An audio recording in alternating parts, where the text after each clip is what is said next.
ድምፃችሁ ይሰማ። እናቴ ሆይ ምልሽ ኪዳ እምዬ ሆይ ምልሽ ኪዳ ነው አንዳች አልጎደለኝ ሁሉ ሙሉ ነፍሴ ተጽናንታለች ነፍሴ ተጽናንታለች አሁን ሰላም ነው አማኑኤል ከኔ ጋር እስኪ ዘምሩ እና ሳልፈጠር ዛሬን አይተህልኝ የሕይወቴን ቀመር አንተ ሰፈርክልኝ እኔ እንዳልኩት ሳይሆን ይሁን አንተ ያለ ለምሳሌ እግዚአብሔር ቅዱስ ነው ስንል ምን ማለታችን ነው? እግዚአብሔር ቅዱስ ነው ስንል እግዚአብሔር የተለየ ነው። እግዚአብሔር ከፍ ያለ ነው። እግዚአብሔር የተከበረ ነው። እግዚአብሔር ልዑል ነው። እግዚአብሔር ንጹሕ ነው ስንል ምን ማለታችን? ላገኝ በጊዜው ለነበሩ ክርስቲያኖች መልእክቱ ሲጽፍ እናንተ ግን ከጨለማ ወደሚደነቅ ብርሃን የጠራችሁ የእርሱን በጎነት እንድትናገሩ። የማን በጎነት? ከመርከስ ወደ መቀደስ፣ ከጨለማ ወደ ብርሃን፣ ከሞት ወደ ሕይወት። ተመልከቱ፣ ከኃጢአት ወደ ጽድቅ የመለሳችሁ የጠራችሁ የእርሱን በጎነት እንዴ ከዚህ ሩፋኤል መላክ ሩፋኤል መላክ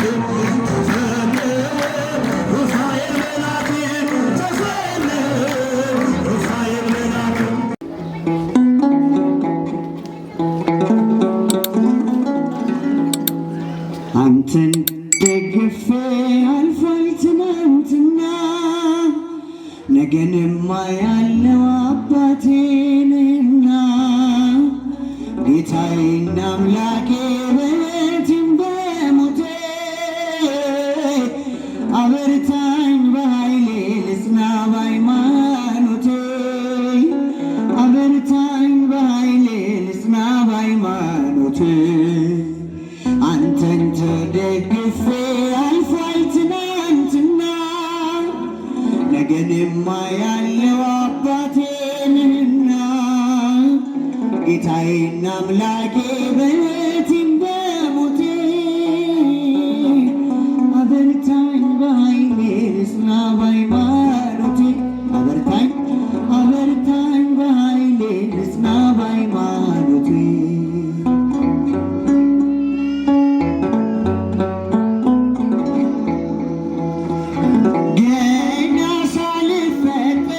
ዛሬን አይተህልኝ የሕይወቴን ቀመር አንተ ሰፈርክልኝ እኔ እንዳልኩት ሳይሆን ይሁን አንተ ያልከው መዳፍህን ይዤ ነገንም አልፋለሁ አንተን ተደግፌ አልፏል ትናንትና ዘምሩ ነገንማ ያለው አባቴንና ጌታዬና አምላኬ በሕይወቴም በሞቴ አበርታኝ አበርታኝ በኃይሌ ልጽና በሃይማኖቴ አበርታኝ አበርታኝ በኃይሌ ልጽና በሃይማኖቴ አንተን ተደግፌ አልፏል ትናንትና ነገንማ ያለው አባቴንና ጌታዬና አምላኬ በሕይወቴም በሞቴ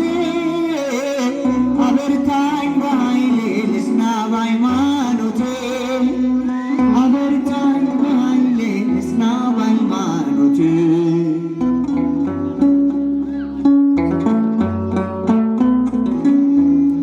ከእኔ በላይ ለእኔ ታስብልኛለህ ከጥላዬ በላይ ለልቤ ቅርብ ነህ ለዚህ ያደረሰኝ አይደለም ብርታቴ ባንተ ተወስኗል መውጣቴ መግባቴ አንተን ተደግፌ አልፏል ትናንትና ነገንማ ያለው አባቴንና ጌታዬና አምላኬ በሕይወቴም በሞቴ አበርታኝ በኃይሌ ልጽና በሃይማኖቴ አበርታኝ በኃይሌ ልጽና በሃይማኖቴ ዘምሩ ሁላችሁ አንተን ተደግፌ አልፏል ትናንትን ነገንም አለው አባቴን ጌታዬና አምላኬ በሕይወቴም በሞቴ አበርታኝ በኃይሌ ልጽና በሃይማኖቴ አበርታኝ ልጽና በሃይማኖቴ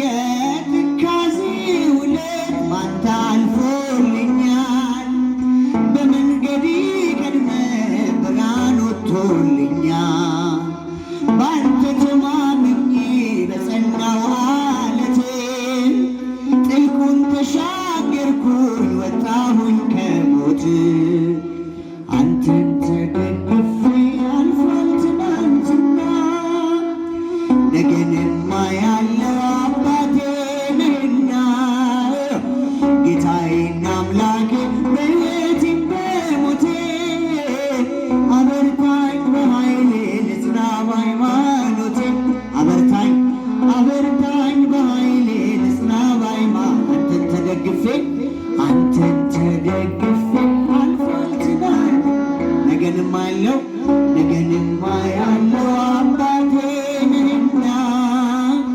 ጌታዬና አምላኬ በሕይወቴም በሞቴ አበርታኝ በኃይሌ ልጽና በሃይማኖቴ አበርታኝ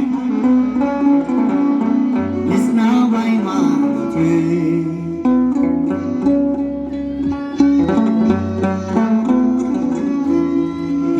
የባሪያህን ሰላም የምትወደው ንጉሥ ሁሉን እየለወጥክ ታደርጋለህ አዲስ ወደ አንተ መጣ በክንዴ ያረፈ በሕይወት መጽሐፍ ለክብር ተጻፈ አንተን ተደግፌ ትናንትና ነገንማ ያለው አባቴ ነህና ጌታዬና አምላኬ በሕይወቴም በሞቴ አበርታኝ በኃይሌ ልጽና በሃይማኖቴ አበርታኝ በኃይሌ ልጽና እስኪ ድምፃችሁ ይሰማ ሁላችሁ አንተን ተደግፌ አልፏል ትናንት ነገንማ ያለው አባቴ ነህና ጌታዬና አምላኬ በሕይወቴም በሞቴ አበርታኝ በኃይሌ ልጽና በሃይማኖቴ አበርታኝ በኃይሌ ልጽና በሃይማኖቴ አበርታኝ በኃይሌ ልጽና በሃይማኖቴ አበርታኝ በኃይሌ ልጽና በሃይማኖቴ ይቀበልልኝ። በስመ አብ ወወልድ ወመንፈስ ቅዱስ አሐዱ አምላክ አሜን። ከሁሉ በማስቀደም አስፈሪውን ግርማ ሌሊት አሳልፈው እችን ቀን በሕይወታችን ላይ ጨመረ አምላካችን እግዚአብሔር ስሙ የተመሰገነ ይሆንልን። ክቡር አባታችን መላከ ሰላም ቆሞስ አባ ወልደ ሩፋኤል የዚህ የጥንታዊና ታሪካዊ ቤተ መቅደስ ዋና አስተዳዳሪና የሁላችንም አባት ክቡር መምህራችን መምህር ሙሴ የዚህ የደብሮ የስብከተ ወንጌል ክፍል ዋና ኃላፊ፣ ክቡር ወንድማችን ዘማሪ ዲያቆን ሙሉቀን ከበደ፣ በዜማ መሳሪያ የምታገለግል ወንድሞቼ ዘማሪ ሚኪያስ እንዲሁም ደግሞ ዘማሪ ሱራፌ፣ የተከበራችሁ ሊቃውንተ ቤተ ክርስቲያን አባቶቼ ካህናት፣ ወንድሞቼም ዲያቆናት፣ በዚህ ሰዓት እግዚአብሔርን ለማመስገን ብሎም ደግሞ እግዚአብሔርን ለመስማት በቅዱስ ስፍራ ላይ የተገኛችሁ አባ አባቶቼ፣ እናቶቼ፣ ወንድሞቼና እህቶቼ ሕፃናትም ጨምሮ በልዑል እግዚአብሔር ፍጹም ሰላምታ ሰላም እላችኋለሁ። እንደምን አደራችሁ? አሜን። ያሳደረን አምላካችን እግዚአብሔር ስሙ የተመሰገነ ይሆንልን። የእናታችን የእመቤታችን የንጽሕተ ንጹሐን የቅድስተ ቅዱሳን የድንግል ማርያም አማላጅነቷ ቃል ኪዳኗ ጸሎቷ ከሁላችን ጋር ይሁን። እንደ አምላካችን እንደ እግዚአብሔር ቅዱስ ፈቃድ በሚኖረን በጣም ጥቂት ደቂቃ ውስጥ የምንማማርበት የእግዚአብሔር ቃል የትምህርታችን ርዕስ የሚሆነው ለእርኩሰት ሳይሆን ለቅድስና ጠርቶናል በሚል ይሆናል። በዚህ ቅዱስ ጳውሎስ በጻፈው መልእክቱ ላይ በአንደኛ ተሰሎንቄ ምዕራፍ 4 ቁጥር 7 ላይ ተመዝግቦ የምናገኘው የእግዚአብሔር ቃል ነው። እስኪ ሁላችሁም ይህንን ቃል ትናገራላችሁ። ለእርኩሰት ሳይሆን በሉ ግዴላችሁም፣ ለእርኩሰት ሳይሆን ለቅድስና ጠርቶናል። ስለ ቃሉ የቃሉ ባለቤት የሆነው አምላካችን እግዚአብሔር በድጋሜ ስሙ የተመሰገነ ይሁን። ዛሬ እንደሚታወቀው እንደ ቤተ ክርስቲያናችን ስርዓት ብሎም ደግሞ እንደ ቅዱስ ያሬድ ስያሜ ቅድስት በመባል ይታወቃል። በዛሬው ዕለት ከሚነገሩ፣ ከሚሰበኩ፣ ከሚተረኩ፣ ከሚመሰጠሩ ርዕሰ ጉዳዮች መካከል የመጀመሪያው በዛሬው ዕለት ቤተ ክርስቲያናችን በተለየ ሁኔታ ስለ እግዚአብሔር ቅድስና የምትናገርበት፣ የምትሰብክበት፣ የምታወጅበት ዕለት ነው። ቀጥሎ ደግሞ ስለ ዕለተ ሰንበት ቅድስና፣ ስለ ቤተ ክርስቲያን ቅድስና ብሎም ደግሞ በቤተ ክርስቲያናችን አገልግሎት ስለሚሰጡ ስለ ንዋያተ ቅድሳትም ቅድስና የሚነገርበት የሚሰበክበት ወቅት ነው። በተለይ ደግሞ ከዛሬው ዕለት ጀምሮ ለ7 ተከታታይ ቀናት በእነዚህ ርዕሰ ጉዳዮች ላይ ቤተ ክርስቲያናችን ባሏት ሊቃውንት ባሏት የሐዲሳትም የብሉያትም ሊቃውንት የምታስተምርበት የምትተርክበት ብሎም ደግሞ ለትውልዱ የምታስተዋውቅበት ወቅት ነው። ይሄ የመጨረሻውና ዋናኛው ርዕሰ ጉዳዩ ቤተ ክርስቲያን ስለ ሰዎች ቅድስና የምታስተምርበት የምትሰብክበት የምትናገርበት ወቅት ነው ይሄ። ስለዚህ በጥቂቱ እነዚህ ርዕሰ ጉዳዮች ሁሉ በዚህ በአጭሩ ደቂቃ ማየት፣ መናገር፣ መስማትም ማድመጥም ስለማንችል ጥቂት ብቻ ስለ እግዚአብሔር ቅድስናና ስለኛ ቅድስና በተመለከተ የእግዚአብሔር ቃል ምን ይላል የሚለው ላይ ትኩረት አድርገን አይተን ትምህርታችንን ጠቀልላለን። አምላካችን እግዚአብሔር ለኔ ለቆምኩት የምናገርበትን ለናንተ ደግሞ ለተቀመጣችሁት ሰምታችሁ የምትለወጡበትን ጥበብ ማስተዋል ለሁላችንም በቸርነቱ ያድለን።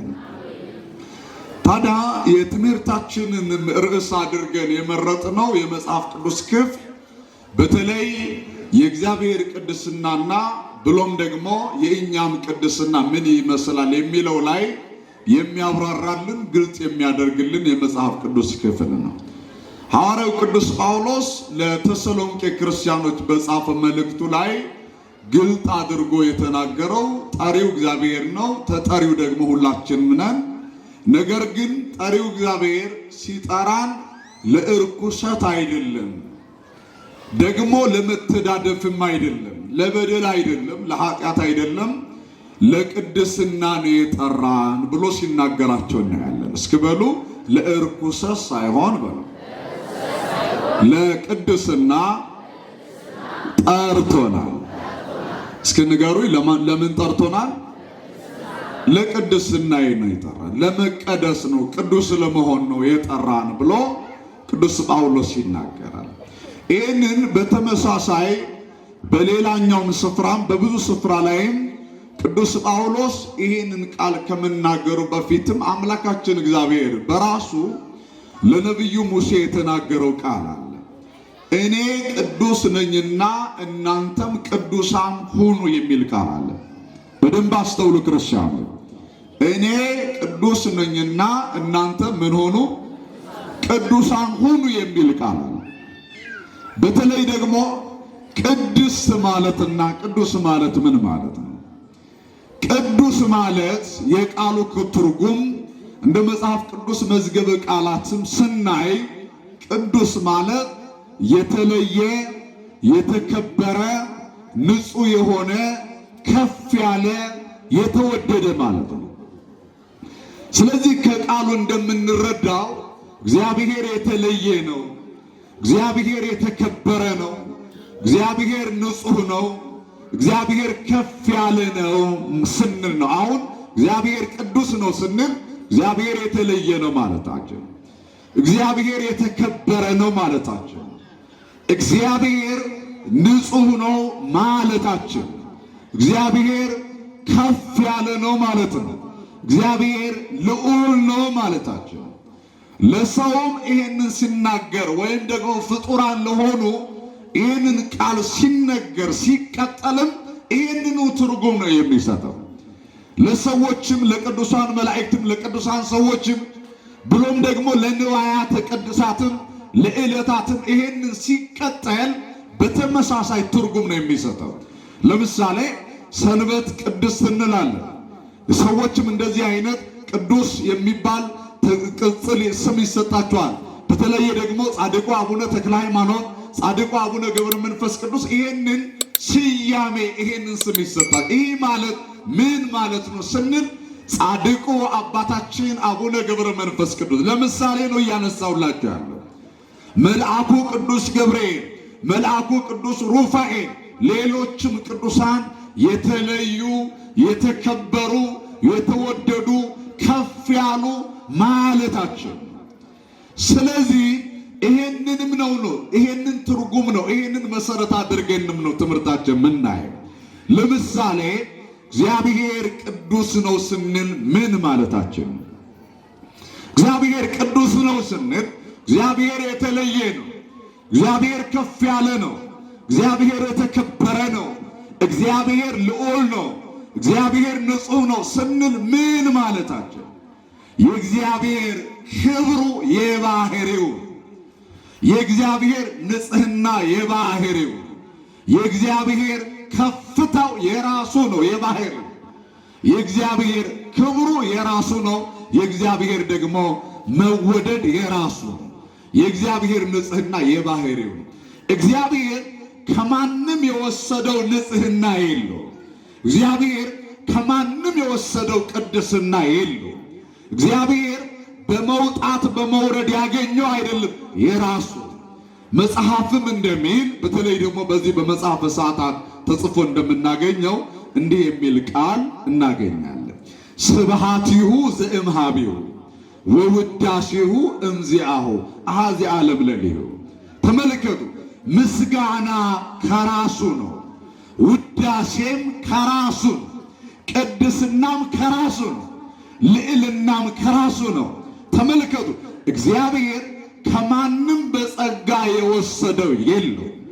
እግዚአብሔር ከማንም የወሰደው አንዳችም ክብር የለም። ክብር ሁሉ ከራሱ ለራሱ ነው። ስሙ ለዘላለም የተመሰገነ ይሁንልን። በመጽሐፍ ቅዱስ ላይ ፍጹም ጸጥታ በሆነ አድምጡ የእግዚአብሔርን ቃል። መጽሐፍ ቅዱስ ላይ በተለይ ደግሞ ከእግዚአብሔር ቅድስና ጋር ተያይዞ በዛሬው ዕለት ከተነበበው የመጽሐፍ ቅዱስ ክፍል አንዱ መዝሙረ ዳዊት መዝሙር 96 ቁጥር 6 ነው።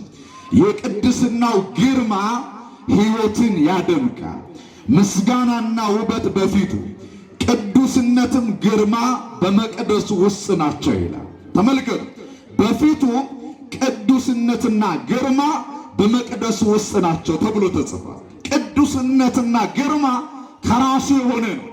ከራሱ የሆነውን ቅዱስነት ከራሱ የሆነውን የእግዚአብሔር ግርማ የሚገኘው አለ ቅዱስ ዳዊት ያገኘው ስለሆነ ቀምሶ ያገኘው እንዲሁም ደግሞ ቀርቦ ያገኘው ስለሆነ በመቅደሱ አለ።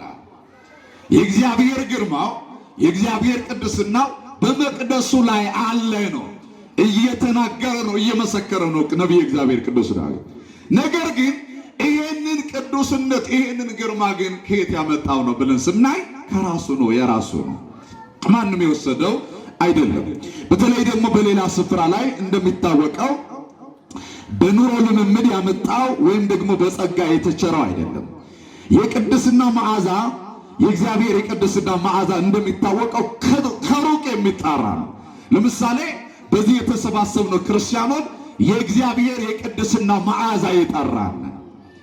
መቼም ቅዱስ ለመሆን በቅድስናው ለመከለል በቅድስናው ቅዱስ ለመሆን በቅድስናው የእግዚአብሔር ቅድስና ለማግኘት ወገኖቼ የጠራን የእግዚአብሔር የቅድስና መዓዛ ነው። ስሙ የተመሰገነ ይሁንልን። ብዙዎችም ደግሞ በዚህ ቅድስና መዓዛ የመነኑ ዓለምን የተው እርኩስነትን የተው በደልን የተው ኃጢአትን የተው ደግሞም በዚህ ዓለም ያለ ምናምንት ያስተዋቸው የእግዚአብሔር የቅድስና መዓዛ ነው። እስኪ ንገሩ የማን የቅድስና መዓዛ ነው? የእግዚአብሔር የቅድስና መዓዛ ነው። የቅድስና መዓዛ እንደሚታወቀው የእግዚአብሔር የቅድስና መዓዛ እርኩሳን ይሁን በኃጢአት የተዳደፍነው በበደል የረከስነው እንዲሁም ደግሞ በእግዚአብሔር ፊት በሰራነው አመፃ ባጠፋነው ጥፋት የረከስነውን የሚቀድስ ነው የእግዚአብሔር የቅድስና መዓዛ። የእግዚአብሔር የቅድስና መዓዛ ወይም ከራሱ ነው ስንል ይሄንን የቅድስና መዓዛ ግን ወገኖቼ በኃጢአት የረከስነውን በበደል ደግሞ መዓዛችን የተለወጥነውን ሰዎች የሚቀድስ የሚባርክ የሚያነጻ ነው። ስሙ ለዘላለም የተመሰገነ ይሁንልን። እንደሚታወቀው የእግዚአብሔር ቅድስና ራሱ ክርስቶስ በሥጋ በተገለጠ ጊዜ እንዲህ ሲል ተናግሯል። በእውነት ቀድሳቸው አለና እንዲሁም ቅዱስ ነህና የሚል ቃል አለ። እግዚአብሔር ቅዱስ ነው ስንል ምክንያቱም ማስረጃችን መረጃችን የእግዚአብሔር ቃል የሆነው መጽሐፍ ቅዱስ ነው። እግዚአብሔር ቅዱስ ነው። ስለዚህ ቅድስናው ግን እንዲሁ በኃጢአተኞች በሆነው በእኛ የሚተርፍ እኛንም ጭምር የሚቀድስ እንደሆነ በዚህ በዮሐንስ ወንጌል ምዕራፍ 17 ቁጥር 17 ላይ ተመዝግቦ የሚናገኘው ቃል ነው። በተለይ ደግሞ ክርስቲያኖች እግዚአብሔር ቅዱስ ነው ስንል እግዚአብሔር ቅዱስ ነው፣ እግዚአብሔር ብሩክ ነው፣ እግዚአብሔር ንጹህ ነው፣ እግዚአብሔር ንጹህ ባህሪ ነው ስንል ይህ ቅዱስ የሆነው አምላክ ይህ ንጹህ የሆነ አምላክ ይህ ለዘላለም ትላንትና የነበረ ቅዱስ ዛሬም ያለ ቅዱስ ነገም ደግሞ የሚኖር ቅዱስ የሆነ አምላክ ሰዎች ሁሉ ወደሱ ቅድስና እንዲቀርቡ ይፈልጋል። ሰዎች ሁሉ ወደ እርሱ ከዓለም እርኩሰት፣ ከዓለም በደል፣ ከዓለም ጥፋት፣ ከዓለም ስህተት ተለይተው የሰው ልጆች በአጠቃላይ ወደ እርሱ ቅድስና እንዲመጡ ይፈልጋል። ለዚህም ነው ቅድም እንደ መነሻነት የጠቀስናቸውን የመጽሐፍ ቅዱስ ክፍሎች በዚህ በኦሪት ዘሌዋውያንም በአንደኛ ጴጥሮስም የተመዘገበው የእግዚአብሔር ቃል ቅዱስ ነኝና ቅዱሳን ሁኑ የሚለው ቃል ነው። እስኪ በሉ ቅዱስ ነኝና በሉ እስኪ በሉ ግድ የላችሁ ቅዱስ ነኝና ቅዱሳን ሁኑ። ቅዱሳን ሁኑ የሚለው ቃል መሰረት ነው። ለምሳሌ በመጽሐፍ ቅዱስ ላይ በዚህ በኦሪት ዘሌዋውያን ምዕራፍ 11 ቁጥር 44 ላይ እኔ እግዚአብሔር አምላካችሁ ነኝና ሰውነታችሁን ቀድሱ ቅዱሳንም ሁኑ እኔ ቅዱስ ነኝና በምድር ላይ በሚሳብ ተንቀሳቃሽ ሁሉ ሰውነታችሁን አታርክሱ ይላል። ይሄ እግዚአብሔር ጥሪ ነው። እንደምን አደራችሁ? ኧረ እንደምን አደራችሁ? ይሄ እግዚአብሔር ፈቃድ ነው። ይሄ እግዚአብሔር ሐሳብ ነው። ይሄ የእግዚአብሔር በጎ የሆነ ለልጆቹ ያለው ክርስቲያኖች በደንብ አስቡ። እግዚአብሔር ሰው በአርአያው በአምሳሉ ለፈጠራቸው የሰው ልጆች ሁሉ መመሪያ የተላለፈ ነው። ሁላችን እንድንሆንለት የሚፈልገው ነገር ነው። አያችሁ አምላካችሁ እኔ አምላካችሁ ነኝና አለ። ሌላ አምላክ የለን። መቼም ታውቃላችሁ። አምላካችን ማን ነው? ተናገሩ እንጂ አምላካችን ማን ነው? እግዚአብሔር ነው። ራሱም ደግሞ አምላካችን እግዚአብሔር እኔ አምላካችሁ ነኝ፣ እግዚአብሔር አምላካችሁ ነኝና ካለ በኋላ ሰውነታችሁን ቀድሱ፣ ሰውነታችሁን አሉ፣ ሰውነታችሁ ከእርኩሰት ለዩ፣ ሰውነታችሁ ከእድፈት እጠቡ፣ ቅዱስ አለና ቅዱሳንም ሁኑ ካለ በኋላ እኔ አምላካችሁ ቅዱስ ነኝና እኔ አባታችሁ ቅዱስ ነኝ፣ እናንተም ደግሞ ልጆች ከሆናችሁ ቅዱሳን መሆን አለባችሁ። አባት ቅዱስ ሆኖ ልጅ እርኩስ ሊሆን አይችልም። አባት ቅዱስ ከሆነ ልጆቹ ምን መሆን አለባቸው? ቅዱሳን መሆን አለባቸው። ይሄ እግዚአብሔር ፈቃድ፣ ይሄ እግዚአብሔር ሐሳብ ነው። ይህ እግዚአብሔር ለልጆቹ ያስተላለፈው ያስተማረው ትምህርት ሰውነታችሁ ቀድሱ ቅዱሳን ነው። ምክንያቱ ሲባል እኔ ቅዱስ ነኝ። የግዴታ እናንተን ቅዱሳን መሆን አለባችሁ። የእኔ የምትሆኑ ከሆነ የተለያችሁ መሆን አለባችሁ፣ ቅዱሳን ሆኖ አለ። በምድር ላይ በሚሳብ ተንቀሳቃሽ ሁሉ ሰውነታችሁ አታርክሱ። እንደሚታወቀው ክርስቲያኖች በዚህ ዘመን የምንረክስበት በጣም ብዙ ነገር አለ። በጣም የሚያረክሱ ብዙ ነገሮች አሉ። የምንረክስበትም ደግሞ የምንረክስባቸውም የሚያረክሱንም በጣም ብዙ ነገሮች አሉ። እስኪ አስቡ። እዚህ ቁማችሁ እስኪ እዚህ ቁጭ ብላችሁ እስኪ በዚህ በቃሉ በኩል እይታ እስኪ ወደ ዓለም ውጡና በዓለም ላይ ስንት የሚያረክሰን ነገር አለ። የሚያረክሰን ብቻ አይደለም፣ ክርስቲያኖች ከተቀደስንበትም ወደ እርኩስነት የሚለውጠን ብዙ ነገር አለ። እንቁጠር ብንል በጣም ብዙ። አድመኝነቱ አርካሽ ነው። ስካሩ አርካሽ ነው። ዝሙቱም የሚያረክስ ነው። ስርቆቱ የሚያረክስ ነው። መለያየቱ የሚያረክስ ነው። ብቻ በተለይ ደግሞ በዚህ እኔና እናንተ ባለንበት በዚህ ዘመን ክርስቲያኖች የሚያረክሰን በጣም በዙሪያችን ብዙ አለ። እግዚአብሔር ከሚያረክሰን ነገር ይጠብቀን። አሜን በሉ እስኪ። አዎ ይጠብቀን እግዚአብሔር። በጣም ብዙ በተለይ ደግሞ አሁንም ደግሞ አለው ክርስቲያኖች እኔና እናንተ ባለንበት በዚህ ዘመን የምንሰማው ሁሉ የሚያረክስ፣ የምናየው ሁሉ የሚያረክስ፣ የሚሰራው ሁሉ አዋቂም አላዋቂም፣ ባለጸጋው ድሃው፣ ወንዱም ሴቱም ተባብሮ የሚያረክስ ላይ ነው ተሰልፈው ያለው። እግዚአብሔር ይጠብቀን እንጂ አሁን ምን ደስ የሚያሰኝ ሰምታችሁ ታውቃላችሁ? ስለዚህ አምላካችን እግዚአብሔር በምድር ላይ በሚንቀሳቀሱ ሁሉ ሰውነታችሁ እንዳታረክሱ፣ በምድር ላይ የሚንቀሳቀሱ አሉ ለዚህ ዓላማ የተሰለፉ። ስለዚህ በዚህ ጉዳይ ላይ ሰውነታችሁ እንዳይረክስ ጠብቁ ተብሎ ተጽፏል። በሌላኛው ስፍራም ደግሞ ሐዋርያው ቅዱስ ጴጥሮስ በመልእክቱ ላይ በተለይ ለተቀደሱ በክርስቶስ ደም ለተዋጁ ቅዱሳን ለሆኑ መልእክቱን ሲጽፍ እንዲህ አለ። እናንተ ግን ከጨለማ ወደሚደነቅ ብርሃን የጠራችሁን የእርሱን በጎነት እንድትናገሩ የተመረጠ ትውልድ፣ የንጉሥ ካህናት፣ ቅዱስ ሕዝብ፣ ለእርሱ የተለያችሁ ወገን ናችሁ አለ። እንደምን አደራችሁ? ይሄንን ቃል ለእኔና ለእናንተም የሚሰራ ቃል ነው። አሁን ስለ መርከስና ስላለመርከስ ስለ ቅድስናቸው ሊነገራቸው ሲፈልግ ቅዱስ ጴጥሮስ ክርስቲያን ለሆኑ በጥምቀት ዳግመኛ ልደት ላገኙ አባት ብለው የሚጮህበትን የልጅነትን ስልጣን ላገኙ በጊዜው ለነበሩ ክርስቲያኖች መልእክቱን ሲጽፍ እናንተ ግን ከጨለማ ወደሚደነቅ ብርሃን የጠራችሁ የእርሱን በጎነት እንድትናገሩ። የማን በጎነት?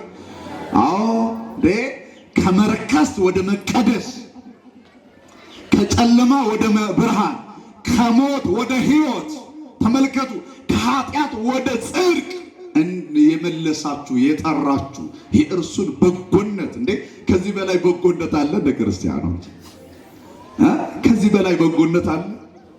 ከጨለማ ወደ ብርሃን ከመውጣት በላይ በጎነት አለ?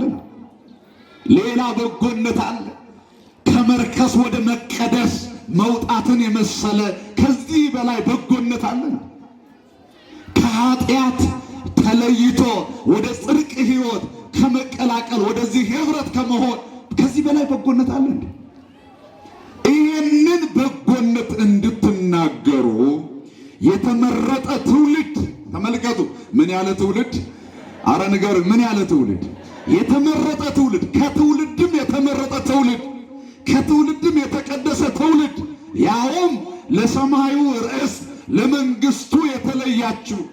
አዎ ካህናት፣ ቅዱስ ሕዝብ፣ ለእርሱ የተለየ ወገን ናችኋል። ይሄ የሆነው በእግዚአብሔር ነው። ስሙ የተመሰገነ ይሁን። እኛ አሁን ፈቅደን መሰላችሁ? የጠራን የእሱ ነው። የቅድስናው ፍቅር ነው የጠራን። ስሙ የተመሰገነ ይሁን። አያችሁ፣ ይሄንን ካለ በኋላ እናንተ ቀድሞ ወገን አልነበራችሁ፣ አሁን ግን ወገን።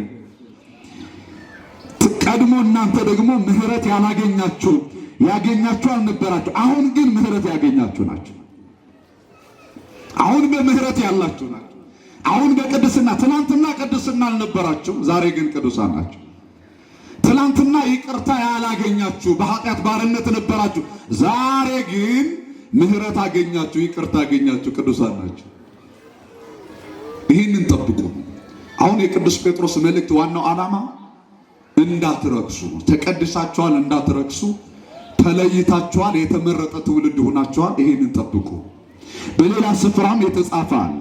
በተለይ ደግሞ ይሄንን ቅድስና ዝም ብሎ የሚገኝ አይደለም፣ ከእግዚአብሔር የሚገኝ እንደሆነ እግዚአብሔር ለትውልዱ የሰጠው እንደሆነ በዚህ በኤፌሶን መልእክቱ ሐዋርያው ቅዱስ ጳውሎስ ሲናገር ኤፌሶን ምዕራፍ 1 ቁጥር 4 ላይ ዓለም ሳይፈጠር በፊቱ ቅዱሳንና ነውር የሌለብን በፍቅር እንሆን ዘንድ በክርስቶስ መረጠናል። በክርስቶስ ያገኘነው ቅድስና ነውር የሌለብን እንድንሆን፣ እርኩሰት የሌለብን እንድንሆን፣ ኃጢአት የሌለብን እንድንሆን፣ ወገኖቼ በደል የሌለብን እንድንሆን አምላካችን እግዚአብሔር በክርስቶስ መረጠ። ክርስቲያኖች፣ አዎ በክርስቶስ የተደረገልን የቅድስና ሕይወት ነው። አሁን ክርስቶስ ከሰማያ ሰማያት መውረድ ጀምሮ እስከ ጎልጎታ ድረስ ያለውን የከፈለውን ዋጋ የሆነውን ነገር ሁሉ እኔና እናንተ ያለ ነውር እንድንሆን ነው። ስሙ የተመሰገነ ይሁን። አሜን አትሉም እንዴ? ስሙ የተመሰገነ ይሁን። ያለ ነውር እንድንሆንለት ነው። ደግሞ እርኩሳን እንዳንሆንበት ነው። ቅዱሳን እንድንሆን ነው። እኛም ቅዱሳን ለማድረግ ነው። ንጹሃን ለማድረግ ነው። ለኃጢአት ባሪያዎች፣ የበደል ባሪያዎች እንድንሆን ሳይሆን ለመንግስቱ የተመረጠ ትውልድ እንድንሆን ነው። ይሄንን ይሁን። ስለዚህ ሐዋርያው ቅዱስ ጳውሎስም አዎ የተመረጥነው ለቅድስና ነው፣ ለእርኩስነት አይደለም። የተመረጥነው ለበረከት ነው፣ ለቅድስና። ይሄንን ነው መጠበቅ ያለብን። ቅድስናችንን ጠብቁ። በሌላ ስፍራ ላይ በተለይ ደግሞ ሐዋርያው ቅዱስ ጴጥሮስም የተናገረ ነገር አለ። ወገኖቼ በሁሉም ስፍራ ላይ ስለ ቅድስና ተጽፎ እናገኛለን። ነገር ግን በተለይ ደግሞ ጠቁሚያችሁ ያልፈው በዚህ በኤፌሶን መልእክቱ ላይ ሐዋርያው ቅዱስ ጳውሎስ ኤፌሶን ምዕራፍ 5 ቁጥር 21 ላይ የመዘገባቸው ናቸው። አንድ ሰው በቅድስና ሕይወት እንዴት ነው መኖር ያለበት? ኑሮው ቅዱስ መሆን እንዳለበት ሲኖር በቅድስና ሕይወት ነው መመላለስ። አንድ በቅድስና የሚመላለስ ሰው ደግሞ ምን ሊያፈራ ይችላል? ቅዱስ የሆነ ሰው ወይም ደግሞ ቅድስና ያለው ሰው ምን ምልክቶች አሉት? ቅንነት አለው፣ የዋህነት፣ ደግነት፣ እምነት፣ ጽናት፣ እነዚህን የመሳሰሉት አሉ። በመርከስ ውስጥ በኃጢአት ውስጥ የሚኖር ሰው ግን ታውቃላችሁ ቅናትን፣ አድመኝነትን፣ እነዚህን የመሳሰሉ ነገሮች ይኖሩታል። ስለዚህ አምላካችን እግዚአብሔር እኔና እናንተን የጠራበት ለእርኩስነት ሳይሆን ለመርከስ ሳይሆን ለቅድስና ነው። ለመርከስ ሳይሆን ለእርኩሰት ሳይሆን ለቅድስና የጠራን አምላካችን እግዚአብሔር ስሙ የተመሰገነ ይሁን። ኧረ አሜን አትሉም?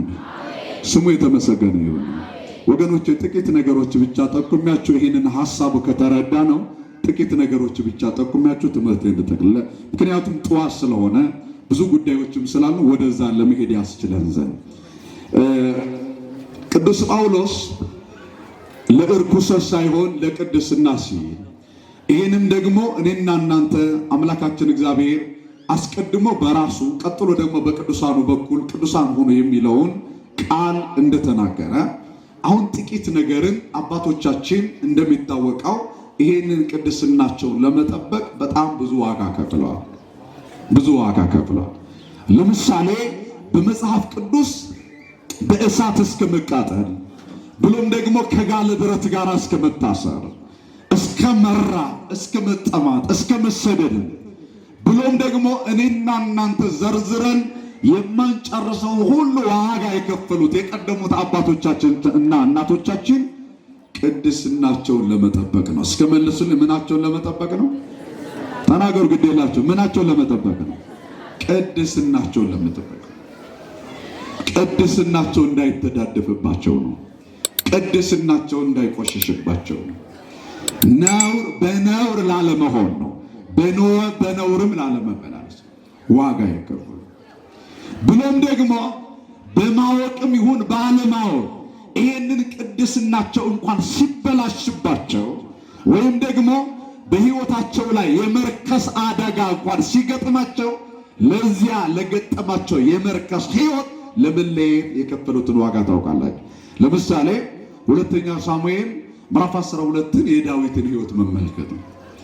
ዳዊት ከዕለታት በአንድ ቀን ያንን እግዚአብሔር የሰጠውን ቅድስና ከእግዚአብሔር ያገኘው ንጽሕና ከዕለታት በአንድ ቀን በዝሙት አማካኝነት ሲቆሽሽበት ሲበላሽበት ከዙፋኑ ወረደ፣ ማቅ ለበሰ፣ አመድም ነሰነሰ። ወገኖቼ መሬት ላይ ተኝቶ በእንባ በፍጹም በመጸጸት ደረቱን በመድቃት በጾምና በጸሎት እግዚአብሔርን እንዴት ይቅርታ እንደለመነ ታውቃላችሁ። አልበላም፣ የሚቆረጠውን ጫማ በፍጹም አልበላም፣ የሚቀዳውን በቤተ መንግስቱ ወይኑንም አልጠጣም ያለበት አያችሁ አይደለም? የተወሰደበትን ቅድስና ለመመለስ ነው። የተወሰደበትን ንጽሕና ለመመለስ የከፈለውን ዋጋ ክርስቲያኖች ዛሬም በማወቅም ባለማወቅም በኃጢአት ሕይወት ውስጥ እየተመላለሳችሁ ያላችሁ፣ በበደል ሕይወት ውስጥ እየተመላለሳችሁ ያላችሁ የትላንትናውን በረከታችሁ የትላንትና ቅድስናችሁ ያጣችሁ ክርስቲያኖች አሁንም የእግዚአብሔር ቃል የሚላችሁ ተመለሱ ነው። ዋጋ ከፍለን የሚከፈለውን መስዋዕትነትን ቢሆን ከፍለን ወደ ቅድስናችን መመለስ ይሻለናል። እስኪ ንገሩኝ፣ ወደ ምን መመለስ ይሻለናል? አልተናገራችሁ። ወደ ምን መመለስ ይሻለናል? ወደ ቅድስናው ምንጭ ወደ ክርስቶስ መመለስ ይሻለናል እሱ። ስለዚህ አባቶቻችን ቅዱሳን ሳሉ በሕይወታቸው ሲገጥማቸው ግን ቅድስናቸውን ለማስመለስ የከፈሉት ዋጋ ቀላል አይደለም። ይህንን ብዙ ታሪኮችን መተረክ እንችላለን። ነገር ግን ዋናው በዚህ አውደ ምሕረት ላይ ያላችሁ፣ በዚህ ቅዱሱ ስፍራ ላይ ያላችሁ አባቶቼ፣ እናቶቼ፣ ወንድሞቼ፣ እህቶቼ ክርስቶስ ዋጋ የከፈለ ክርስቶስ ደሙን ያፈሰሰ ክርስቶስ ሥጋውን የቆረሰ ክርስቶስ ሁሉን ሥርዓት የሰራልን የጾም ሕይወት፣ የንስሐ ሕይወት ሁሉን ነገር የሰራልን እኔና እናንተ በቅድስና እንድንኖር ነው። እስኪ ንገሩኝ፣ በምን እንድንኖር ነው? በቅድስና ነው። ለዚህ ነው ቅዱስ ጳውሎስ ለእርኩሰት ሳይሆን ለቅድስና ጾምን የሰጠን እንድንረክስበት አይደለም፣ በጾም እንድንቀደስበት ነው። ወደ ቤቱ የጠራን በቤቱ እንድንረክስበት አይደለም፣ እንድንቀደስለት ነው። ወደ ወንጌል አውድ የጠራን በወንጌል እንድንረክስበት አይደለም፣ እንድንቀደስለት ነው። ወደዚህ ስፍራ በዚህ ስፍራ ላይ እንዲህ ያከማቸን እንድንረክስበት አይደለም፣ እንድንቀደስለት ነው። ወደ እናት ቤተክርስቲያን ጉያ የሰበሰበን እንድንቀደስለት ነው፣ እንድንረክስለት አይደለም። ያስተማረን እግዚአብሔር ስሙ የተመሰገነ ይሁን። ወስብሐት ለእግዚአብሔር።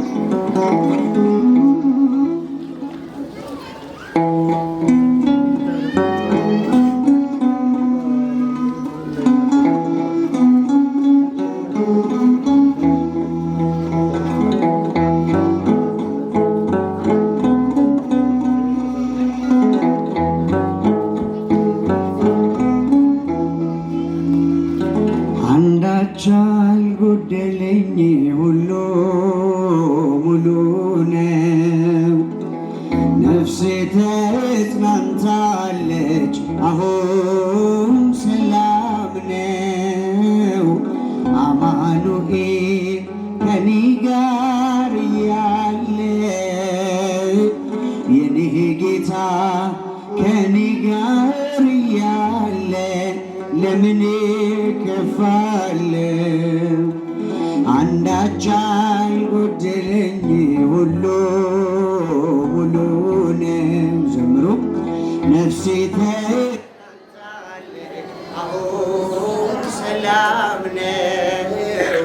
አማኑኤል ከኔ ጋር ያለ የኔ ጌታ ከኔ ጋር ያለ ለምን ከፋለሁ? መውጣቴ መግባቴ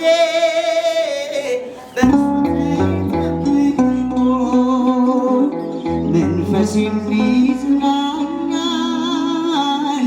ምሕረቱን አውቆ። ውድቀቴን የሚሻ ቢተጋም ጠላቴ በፍቅር ከልሎኛል አቅፎኛል አባቴ። ላገልግለው ላገልግለው ልከተለው ልከተለው የነፍሴ ቤዛ አማኑኤል ነው። የነፍሴ ቤዛ አማኑኤል ነው። አንዳች አልጎደለኝ ሁሉ ሙሉ ነው። ነፍሴ ተጽናንታለች አሁን ሰላም ነው። አማኑኤል ከኔ ጋር ያለ የኔ ጌታ የኔ ጌታ ከኔ ጋር ያለ ለምን ከፋለሁ?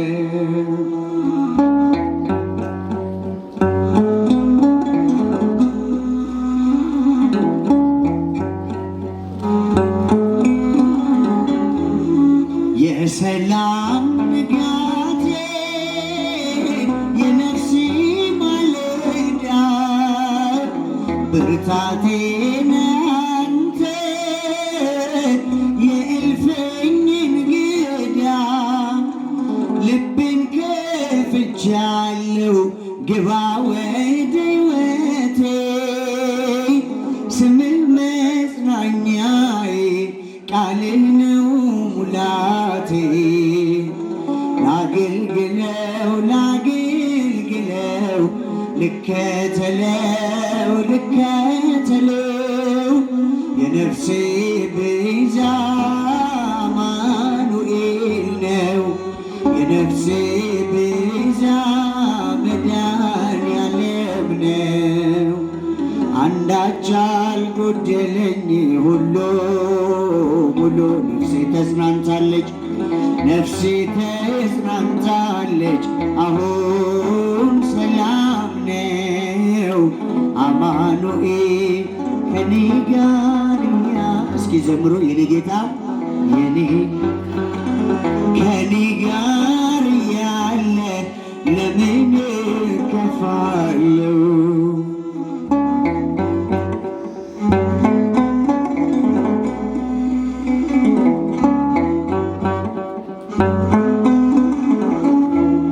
በቃሉ ረስርሳ የተጠማች ነፍሴ በፍቅሩ ቀናልኩኝ ተሰርዞ ክሴ። ምስጋናው ባፌ ነው በልቤ ተስሎ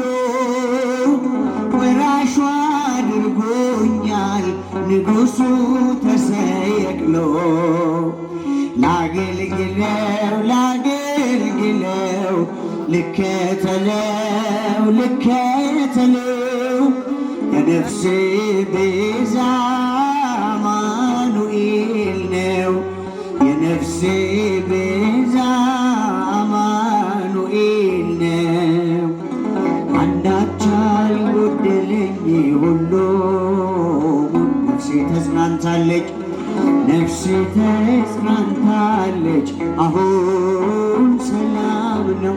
አማኑኤል አማኑኤል ከኔ ጋር እያለ የኔ ጌታ የኔ ጌታ ከኔ ጋር እያለ ለምን እከፋለሁ?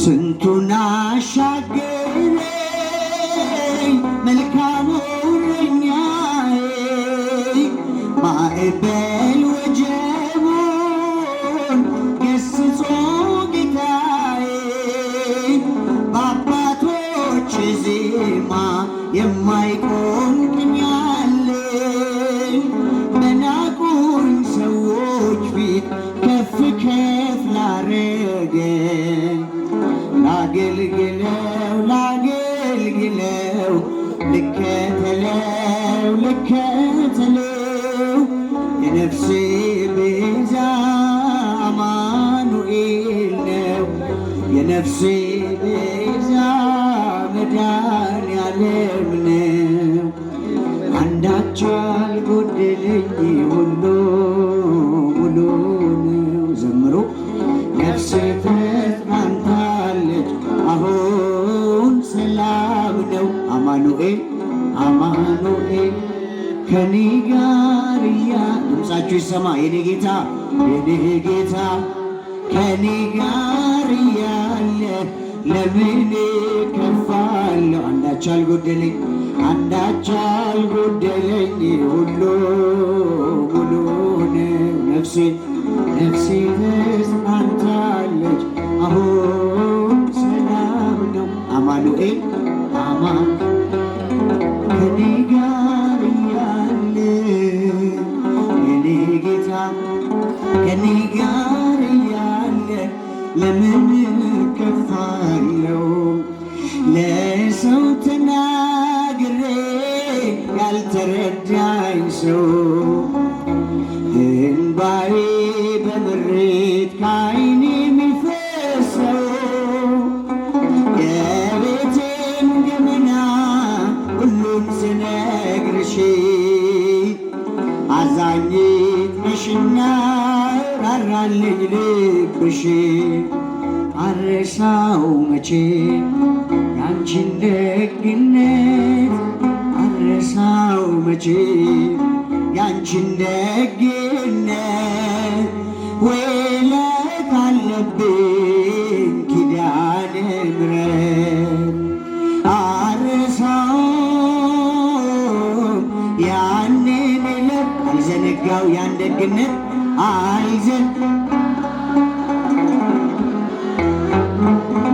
እናቴ ሆይ ምልሽ እናቴ ሆይ ምልሽ ኪዳነ ምሕረት እምዬ ሆይ ምልሽ ኪዳነ ምሕረት ስላለኝ ነው ምክንያት ልቤ ማዘን ጠምሮ ውስጤ እየደማ መቅረዜ ሲጨልም ስዋት በጨለማ በራፌን ዘግቼ ዝም ብዬ አለቅሳለሁ። ዓይኔን አቀርቅሬ እናቴ ልሻለሁ። ዘንበል አልሽልኝ ሰምተሽ ጸሎቴን ዘንበል አልሽልኝ ሰምተሽ ጸሎቴን አልተጸየፍሽም ብቸኝነቴ አረሳውም ያንን ዕለት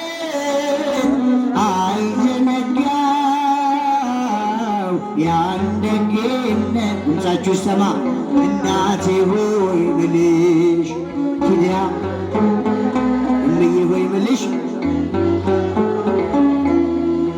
ኪዳነ ምሕረት ስላለኝ ነው ምክንያት እናቴ ብዬ ከቶም አልከፋ እኔስ አይቻለሁ ስትሞኝ በተስፋ ምድራዊዋ እናቴ ለጊዜው ነው ፍቅሯ ያንቺስ ግን ልዩ ነው ኧረ ስንቱን ላውራ ማርያም ማርያም ብል አልሰለቸሽ ማርያም ማርያም ብል አልሰለቸሽ በልቤ ጽላት ስለታከምሽ አርሰው ያንን ዕለት አልዘነጋ ያን ደግነት እናቴ ሆይ ምልሽ ዘምሩ ኪዳነ እምዬ ሆይ ምልሽ እምዬ ሆይ